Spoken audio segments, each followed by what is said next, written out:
Hello guys, कैसे हैं आप लोग।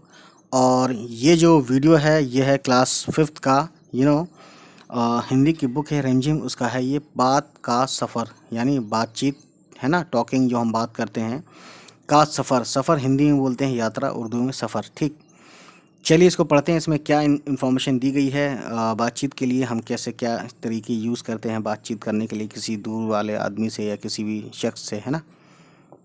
चलिए, वेब कैमरा। ठीक, वेब कैमरा जो होता है कंप्यूटर वगैरह में।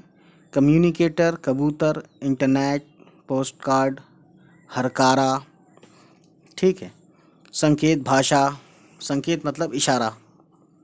कुरियर, ठीक है। टेक्स्ट मैसेज, तार। इस लंबी सूची में और क्या जोड़ा जा सकता है? इन सभी में क्या समानता है? सड़कों के चौराहे पर खड़ा ट्रैफिक पुलिस का आदमी क्या करता है? कथक, भारतनाट्यम जैसे शास्त्रीय नृत्य की भाव भंगिमाएं क्या अभिव्यक्त करती हैं या क्या बताती हैं? और नृत्य बोलते हैं डांस को। या फिर एक क्लास में जहां टीचर पढ़ाने में मशगूल हो, मशगूल यानी कि व्यस्त हो। ठीक है।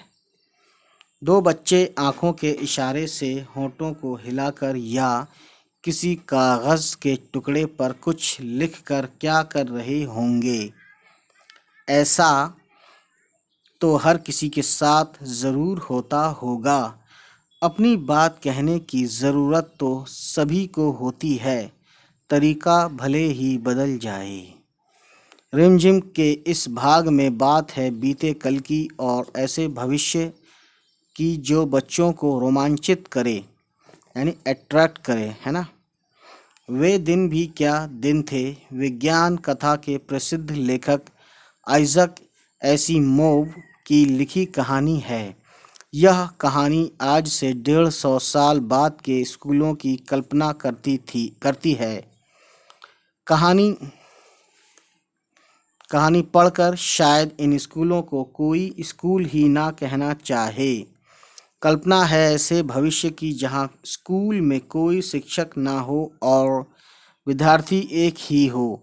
ऐसे स्कूल में बच्चे सीखेंगे किससे, बातें किससे करेंगे, खेलेंगे किसके साथ। हम जो पत्र लिखते हैं उसके जवाब का भी इंतज़ार करते हैं। पत्र को ले जाने वाला और उसका जवाब लाने वाला है डाकिया। ठीक, ये तो आप जानते ही हैं सभी। डाकिये की कहानी कुंवर सिंह की जुबानी एक भेंट वार्ता है, यानी कि मुलाकात की जो बातचीत है। रिमझिम की श्रृंखला में पहली बार भेंट वार्ता की विधा आ रही है, यानी नॉलेज, उसकी जानकारी। इसमें बच्चे देखेंगे कि किस तरह से ऐसे प्रश्न पूछे गए हैं जिनसे ज़्यादा से ज़्यादा जानकारी हासिल हो सके और व्यक्ति को अपने विचारों और अनुभवों को खुलकर अभिव्यक्त करने का मौका मिले। अभिव्यक्त यानी कि प्रेजेंट करने का, रिप्रेजेंट कह सकते हैं आप। ठीक है, यानी बताने का। कुंवर सिंह जो पहाड़ी इलाके में डाक बांटने का काम करते हैं, अपने पेज पलटते हैं गाइस। काम निजी जिंदगी और काम, ठीक है, में पेश आने वाले, यानी कि पेश आना यानी कि सामना होना, आने वाली दिक्कतों के बारे में बात करते हैं। डाक के ज़रिए संदेश पहुंचाने का काम थका देने वाला ही नहीं, जोखिम भरा भी हो सकता है।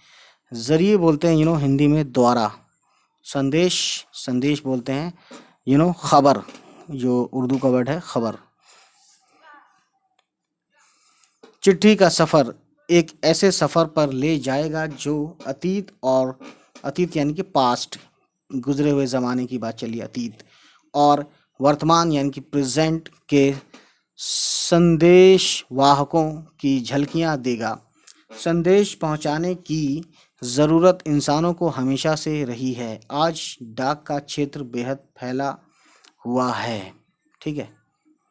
समय के साथ यह तकनीकी भी हो गया है। कुछ दशकों पहले तक संदेश कुछ दिनों में पहुंचता था और आज पलक झपकते ही अपनी बात हम सैकड़ों मील दूर तक पहुंचा सकते हैं, यानी बहुत दूर तक भी पहुंचा सकते हैं। आज के ज़माने में, मॉडर्न डेज में अपनी बात किसी तक पहुंचाने का तरीका समय के साथ दिखानी आपको अपनी बात किसी तक पहुंचाने का तरीका समय के साथ बदलता रहा है। समय के साथ संप्रेषण और संचार के माध्यमों में बदलाव आया है। इन माध्यमों का इस्तेमाल अलग अलग उद्देश्यों के लिए यानी कि यानी कि मकसद के लिए समाज के विभिन्न बोलते हैं डिफरेंट वर्गों यानी कि क्लास के लिए हुआ है। अब देखते हैं, एक माँ की बेबसी मन को छू लेने वाली कविता है, यानी कविता का नाम है। कविता पाठक को किस तरह से प्रभावित करती है यह पाठक के अनुभव पर निर्भर करेगा, है ना। पाठक यानी कि एक समझ लीजिए हम लोग, तुम लोग पढ़ने वाले। यह कविता एक ऐसे बच्चे के बारे में है जो बोल नहीं सकता। गली मोहल्ले के बच्चों के लिए वह अजूबा था। ठीक है, तो गाइस समझ सकते हैं आप। उसके बाद बातचीत के ज़रिए हम दूसरों को समझ और जान पाते हैं। संवाद ना होने से वह दूसरा हमारे लिए अनजाना बना रहता है। पर मौखिक बातचीत यानी कि मुंह से जो बातचीत के अलावा भी दूसरों के भावों को समझने के कई तरीके हो सकते हैं। तो गाइस ये बात सच है, और इसी बात पर अगली बार जब हम वीडियो लेकर आएंगे तो वो होगा पत्र, जिसको उर्दू में ख़त बोलते हैं और इंग्लिश में लेटर बोलते हैं। ठीक है, तो चलिए फिर पढ़ेंगे नेक्स्ट टाइम। आज इतना ही, और चलिए फिर मिलते हैं। Bye bye, take care.